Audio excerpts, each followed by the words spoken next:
Good, good morning. Good afternoon, everybody. Hopefully, you had a really good lunch. Really good afternoon. Mine is fascinating. I was just telling someone um, how to trust God, and they know how to manifest. They've been manifesting stuff for a long time. I already do it, but they have an attachment. That's their business. That's between them and God. But I'm eating lunch. Well, I think I finished. I didn't eat the whole thing. Indeed. But I hope you had a great lunch, great afternoon, as I stated. Welcome to my channel. Welcome back to the channel. This is msveeshay. Um, and I've been calling this Vland Studios. Hello. And excuse the mess, we're always traveling. So um, I'm so sad, guys, about these energies, this deadly sin stuff, and demonic possessions, and all this. Oh my God, it's so sickening because, we're just all trying to survive and strive and do great things and be a blessing to the earth. And yeah, all these challenges with the devil and the darkness and the spirits and the oh God, it's just gets a lot. Gets to be a lot. But God doesn't put more on us than we can bear.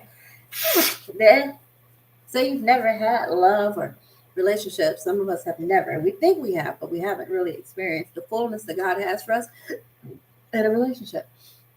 And it's sad that you finally try to figure something out and you hear all this demon possession and people got entities and diseases and you like and you want to cast them out, but they're under judgment for being jerks and doing bad things they shouldn't have done that was forbidden by the God in heaven. And so you're not supposed to be with that person. It's going to be a new person. Oh my God. And this is your divine person, but it's not your person, but it is your person. But it's not. But this person wants to come back, but they can't because they're under judgment. And they figured that if you guys be together, they can avoid some of the, I call it sin wages they've earned, overtime effery. Mm-hmm. And you're like, yeah, God, just heal them. Make them whole. Cast out this demon. Let us be together. We've come this far. And it's like, it ain't going that way. And you're like, but God. And the guy like, look. And I'm like, let me just check out. Because I don't really have the time, patience, or I don't know. It's just a lot. And this is real life.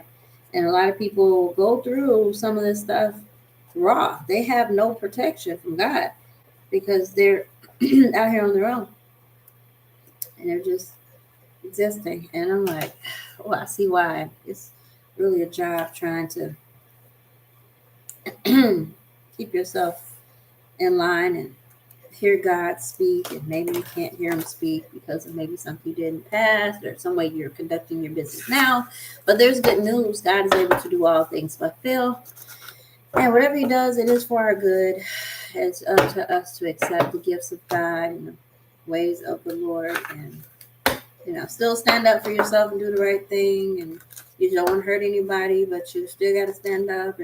And you battle with how do you do that because you don't want to cause any inconvenience to anybody, but everybody's inconveniencing you. And deep breath. So again, I'm glad for the Spirit of God and all that He does that's good, and how He allows us to walk in the will of God. That's just my take on it. If you're interested in any of these, there will be more. In fact, here's the one that we're going to do today, which is trust God to guide you to the slingshot and the 5 smooth stones. This was the story of David and Goliath. Yes. Now, I don't know how much of this I'm going to get into. I haven't been doing the scriptures to these. Oh, this is just my original. God gave it to me. All right. So this is the story. Let me go through here. We go this way. And I need to, let's see, David and Goliath. And these are always stories that kind of don't just happen. There's a book or a scripture or something that kind of gives you. Now look, background, backdrop, whatever. All right. So, just a little background as I stated. Goliath was a giant or a character, they said, in the book of Samuel, described as a Philistine giant, um, defeated by the young David in single combat. The story signified King Saul's unfitness to rule, as Saul himself should have fought for Israel. People today, considering themselves as scholars, believe that the original listed killer of Goliath was Elhanan, son of Jair, and that we're not going to do all this. We're talking about David. Um, and that the authors of the Deuteronomic history changed the original context to credit the victory to the more famous character, David. The phrase David and Goliath has taken on more popular meaning, denoting an underdog situation, a contest wherein a smaller, weaker opponent faces a much bigger, stronger adversary. So we're going to go to 1 Samuel 17 in the Bible, first book of the Old Testament. And we're going to read a little bit. We're going to skim through pretty much. I wonder what the messenger sounds like. I know what King James looks like. Let's try the messenger Bible. Okay, so this is getting right to it. So 1 Samuel 17:34 through 37 says, David said, I've been a shepherd tending sheep for my father. Whenever a lion or bear came and took a lamb from the flock, I'd go after it, knock it down, and rescue the lamb. If it turned on me, I'd grab it by the throat, wring its neck, and kill it. Lion or bear, it made no difference. I killed it. Let's go back a little bit. I did say 17. I'll do this. A moment. I want the whole book of 17. We're not sure. All right. The Philistines drew up their troops for battle. They deployed them at Soka in Judah and set up camp between Soka and Azekah at Ephes Damon. Saul and the Israelites came together, camped at Oak Valley, and spread out their troops in battle readiness for the Philistines. The Philistines were on one hill, the Israelites on the opposing hill, with the valley between them. A giant nearly 10 feet tall stepped out from the Philistine line into the open, Goliath from Gath. He had a bronze helmet on his head and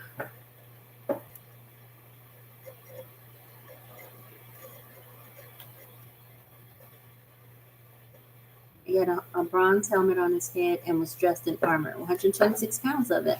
He wore bronze shin guards and carried a bronze sword. His spear was like a fence rail, a spear tip along weighed over 15 pounds. His shield bearer walked ahead of him. Goliath stood there and called out to the Israelite troops, why bother using your whole armor? Am I not Philistine enough for you? And you're all committed to Saul, aren't you? So pick your best fighter and pit him against me. If he gets the upper hand and kills me, the Philistines will all become your slaves. But if I get the upper hand and kill him, you'll all become our slaves and serve us. I challenge the troops of Israel this day. Give me a man. Let us fight it out together. When Saul and his troops heard the Philistines' challenge, they were terrified and lost all hope. Enter David. He was the son of Jesse, the Ephrathite, from Bethlehem in Judah. Jesse, the father of 8 sons, was himself too old to join Saul's army. Jesse's 3 oldest sons had followed Saul to war. The names of the three sons who joined up with Saul were Eliab, the firstborn, next Abinadab, and the third was Shammah. David was the youngest son, while his three youngest brothers went to war with Saul. David went back and forth from attending to Saul to tending his father's sheep in Bethlehem. Now Saul. Okay. Each morning and evening for 40 days, Goliath took his stand and made his speech. One day, Jesse told David his son, "Take this sack of cracked wheat and these 10 loaves of bread and run them down to your brothers in the camp. And take these 10 wedges of cheese to the captain of their division. Check in on your brothers to see whether they're getting along. All right, and let me know how they're doing. Saul and your brothers and all the Israelites in their war with the Philistines in the Oak Valley." David was up at the crack of dawn, and having arranged for someone to tend his flocks, took the food and was on his way just as Jesse had directed him. Now, just to remind you, this is trusting God to guide you to the slingshot and the 5 smooth stones, the story of David and Goliath. So we're in the 20th through the 23rd verse of 1 Samuel 17 chapter. We'll put this here. 1 Samuel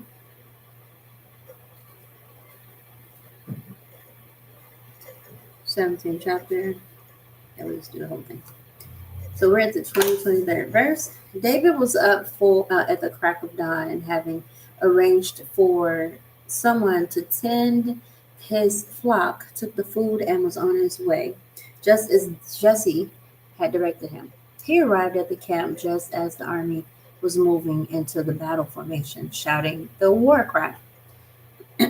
Israel and the Philistines moved into position facing each other, battle ready. David left his bundles of food in the care of a sentry, ran to the troops who were deployed, and greeted his brothers. A nice little boy. Young man.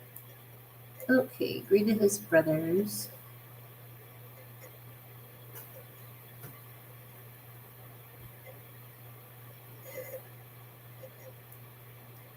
Right, while they were talking together, the Philistine champion, Goliath of Gath, stepped out from the front lines of the Philistines and gave his usual challenge. David heard him. 24 through 25, these are the verses.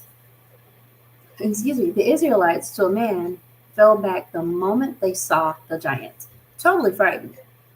The talk among the troops was, "Have you ever seen anything like this?" This man openly, defiantly challenged Israel. "The man who kills the giant will have it made. The king will give him a huge reward, offer his daughter as a bride, and give his entire family a free ride. 5 smooth stones." Here we go, y'all. Hold on to your seats. Okay.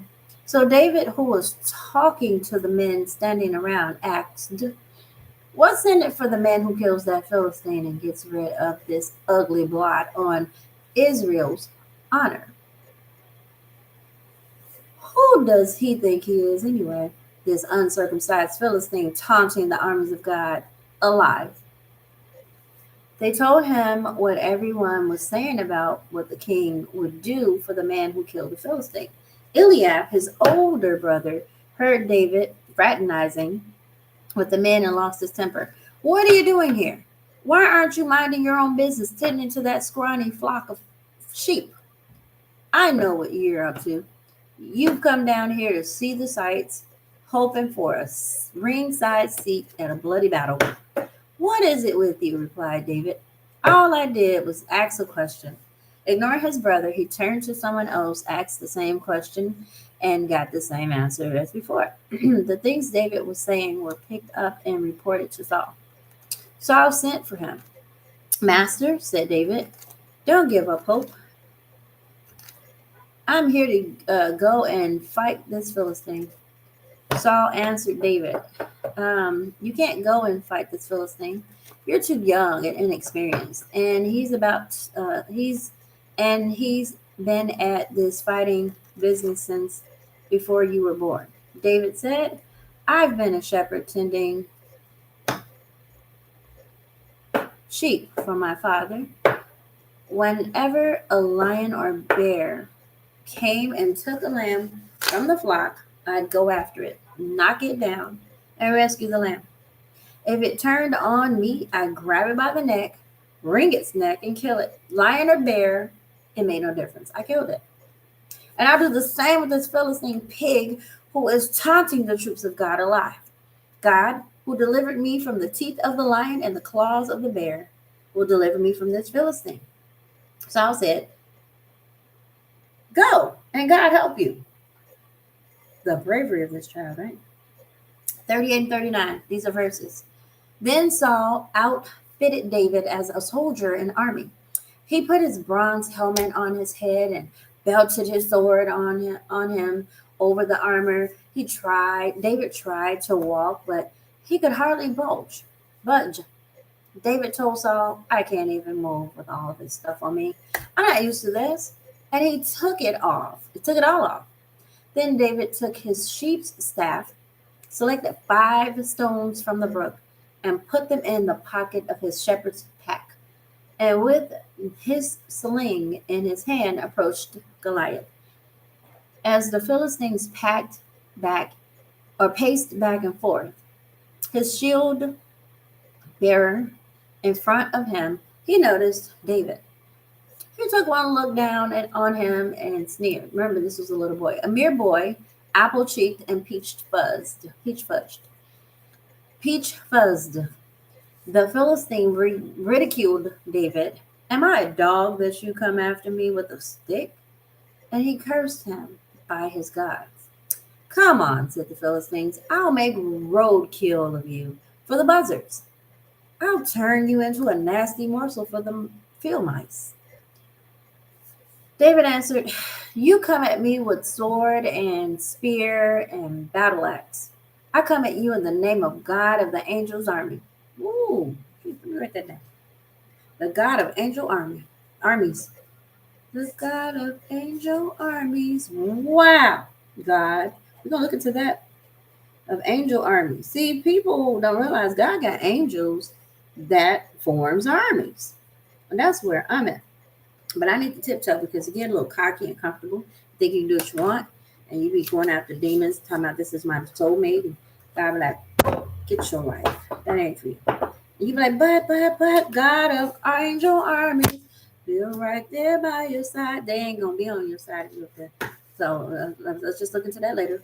I come at you in the name of God of the angel armies, the God of Israel's troops. Oh, wait a minute. Here we go another. We're going to look this stuff up. I know God is a battle axe. Okay. God of Israel's troops. We praise you, oh Lord. We magnify your name. That's Joshua's troop. I'm all right. We worship you, oh Lord. I'm back. This just came to mind. Sorry. Okay, back. I don't know why I did that. We worship you, oh Lord. I don't know why I saw that. We magnify your name. Oh, okay. I'm sorry. What's this? Ralph Transvan and all that. If it isn't love, why do I feel this way? I'm okay. I'm back. I'm okay. Whom you curse and mock. 45th verse through 47th verse. David answered, you come at me with sword and spear and battle axe. Remember, God is a battle axe.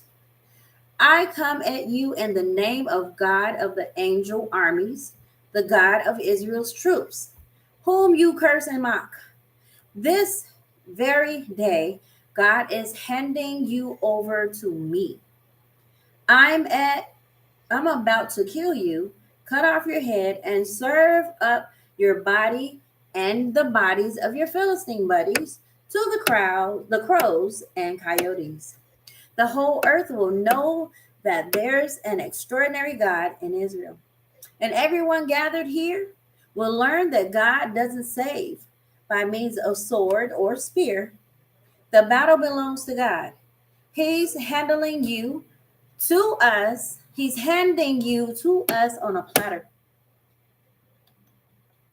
That roused the Philistine, and he started towards David.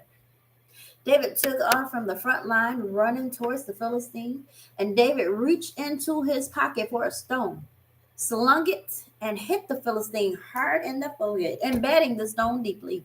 The Philistine crashed. Now, did y'all see that? They was going from smart smack talking to this man smacking the ground. You don't listen. David reached into his pocket for a stone, slung it, and hit the Philistine hard in the forehead. Beep, boop, embedding the stone deeply. The Philistine crashed face down in the dirt, wet. That's how David beat the Philistine, with a slingshot and a stone. He hit him and killed him. No sword for David. Then David ran up on the Philistine and stood over him, pulled the giant's sword from its sheath, and finished the job by cutting off his head. Didn't he say that? Ain't that what he said? Ain't that what he said? Hear me what I say. Ain't that what he said? Yes, it did. That's what he said. He's going to cut your head. Then the Philistines saw that their great champion was dead. They scattered, running for their lives. Verses 52-54. The men of Israel and Judah were up on their feet, shouting. They chased the Philistines all the way to the outskirts of Gath and the gates of Ekron. Wounded Philistines were strewn along the Shaaraim road all the way to Gath and Ekron. After chasing the Philistines, the Israelites came back and looted their camp. David took the Philistines' head and brought it to Jerusalem, and the giant's weapons he placed in his own tent. But the giant's weapons he placed in his own tent. When Saul saw David go out to meet the Philistine, he said to Abner, commander of the army, tell me about this young man's family. Abner said, for the life of me, O king, I don't know. The king said, well, find out the lineage of this raw youth. This boy was crazy. I mean, my crazy self. As soon as David came back from killing the Philistine, Abner brought him the Philistine's head still on his hand, straight to Saul. Saul asked him, young man, whose son are you?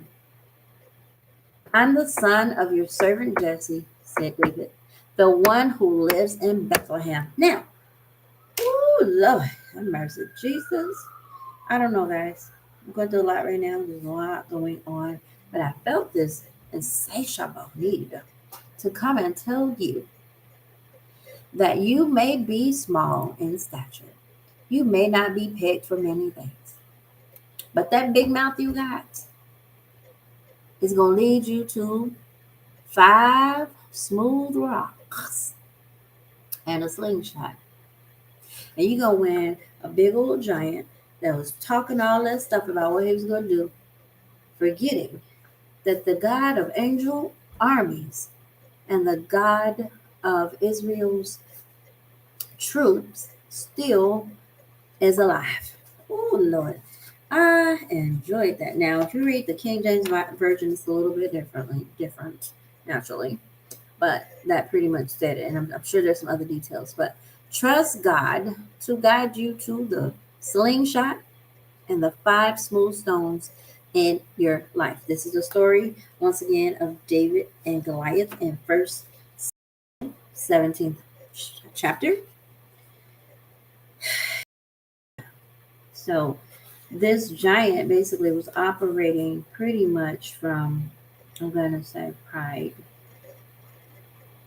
and greed. He was just thinking he was going to run something. He wanted to take over the Israelite people, this area. He was smart talking. He wanted their property, their wealth, I'm assuming. He was being greedy. And he was using pride. Oh, I'm this, I'm that. Watch me roar. Oh, he was doing some stuff. And 7 deadly sins. How did pure gold get here?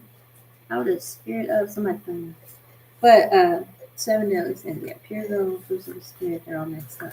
They're cute. So it was no love and joy and peace. I know that. There was no temperance or goodness or gentleness. Okay. Or faith or long suffering. Works in the flesh. Yeah, that's what he was doing. He was being a monster.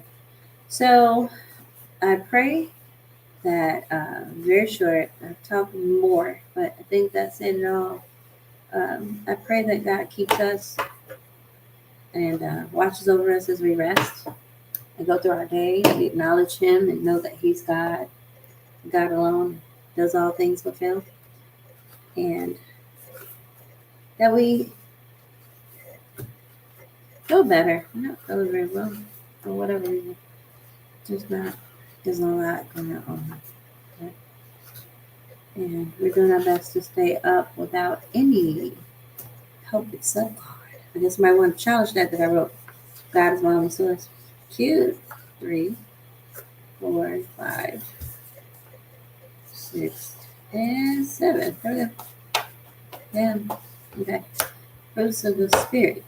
Okay, so pride, once again, 7 deadly. Pride, greed, wrath, lust, envy, gluttony, and sloth. Again, we travel a bit, so we're in and out, but I'll stop in for a moment. Fruits of the Spirit. Galatians 5:22-23. I don't feel well. Love, joy, peace, faith, long suffering, gentleness, goodness, meekness, temperance. There's no law. Call the law if you like. God doesn't have a law against these fruits of the Spirit. I don't feel that. I'm sorry, guys. Praise the Lord. Okay. All right. So we're not going to go through each individual one. I am blessed and highly favored. Yes. So again, this was Trust God to guide you to the slingshot and the 5 smooth stones. Okay. We're going to look into this. We just picked this up. God of angel armies. So that'll be my next little venture, looking into that. So just let you know that's what we're going to be doing.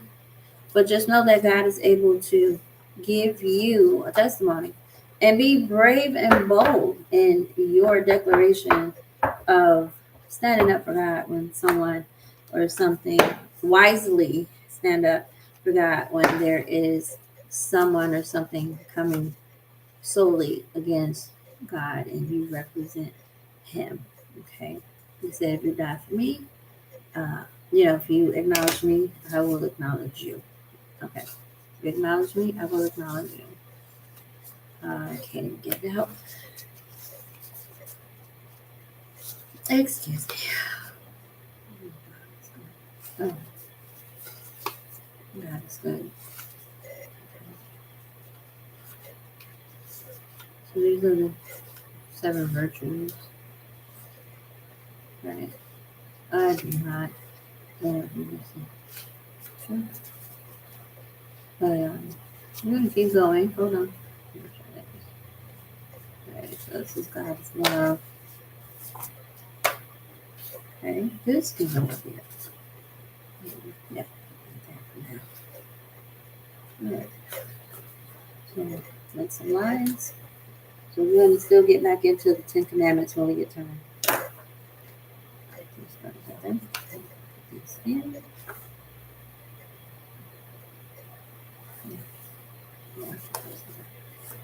Thank God in the army. The word of God, first of Peter.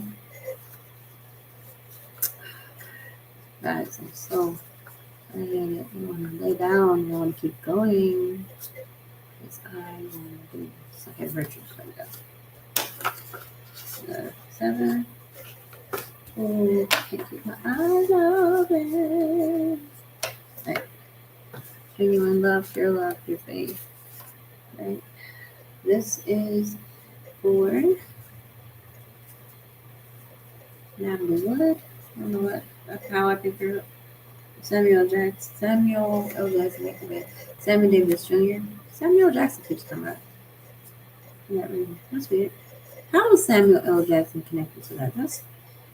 Is he connected? That's weird. This is again for Natalie Wood. I thought I had more cards on her. I have to. Where is it? Nothing. Here. Thank you very much.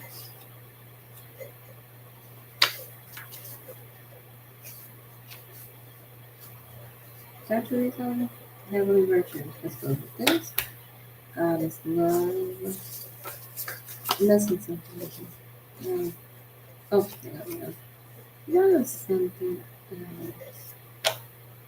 Oh, okay. Gastonia came up with somebody with the Natalie Wood story. Gastonia, South Carolina. Natalie Woods. They are connected to Chicago. Look at them. Those 3-4 people. God. Kirk Douglas came up. Natalie Wood. So it comes up. So our next study again is going to be with angel armies. We're going to look at what it is, what it does. Pure faith, pure gold, pure faith. We got that. The word of God. Take that as something else we're looking to walk in the word of God. Can be significant. No, I'm saying trust God. The Haman Act. Yeah, that's fascinating. I'm still on that Whoopi Goldberg part where check came. They facilitated her getting the check, or she helped get the check, and somehow they did not. Well, she helped facilitate getting the check, and she was supposed to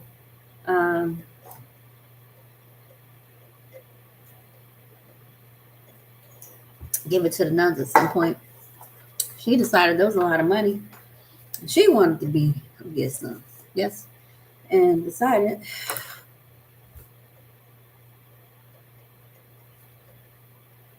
that she had a lot more ideas about this money than anybody. And that she wanted to do what she wanted with the ideas.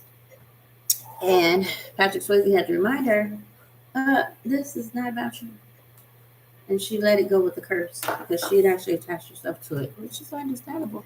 But reality is, no Ola Brown, whatever her name was.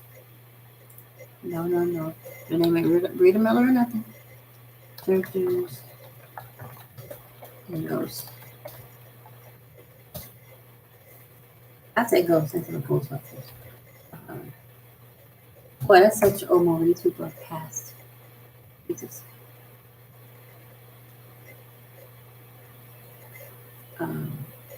More people.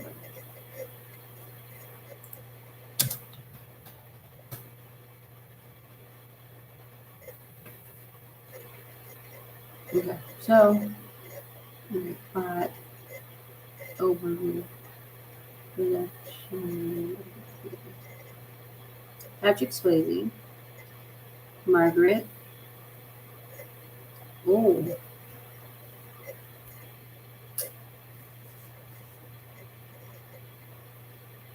Okay, Whoopi Goldberg is Oda Mae Brown. Oda Brown, right. Oda Mae Brown. Oda Mae. And then there was a lady with the name Rita something. Rita Miller. And this chick. Okay, so Sam eventually discovers it was Carl who had Willie attack him to obtain his book of bank passwords in order to transfer laundered money for drug dealers into one account under the fictitious name Rita Miller. Determined to protect Molly, Sam enlists the help of a poltergeist hunting the to withdraw the money. Rita Miller. Oda man to pose this reader. See there? Somebody's pulling that stunt right now. Sam warns Oda and her sisters and instructs them to hide just before Carl and Willie arrives. Oda lets Sam possess her body. They escape. Oda lets Sam possess. Sam finds Molly and Oda May and asks if they are all right. Both of them are surprised if they can see, but they got the money. So, Rita Miller was a fictitious name. So, with all that said, you all have a blessed day. I hope I said something to help you. I hope you enjoyed this video. If so, like, share, subscribe. Excuse me in the background. But I appreciate you. I thank God for you. And I want you to be blessed and highly favored. Okay? Bye for now. Stay tuned.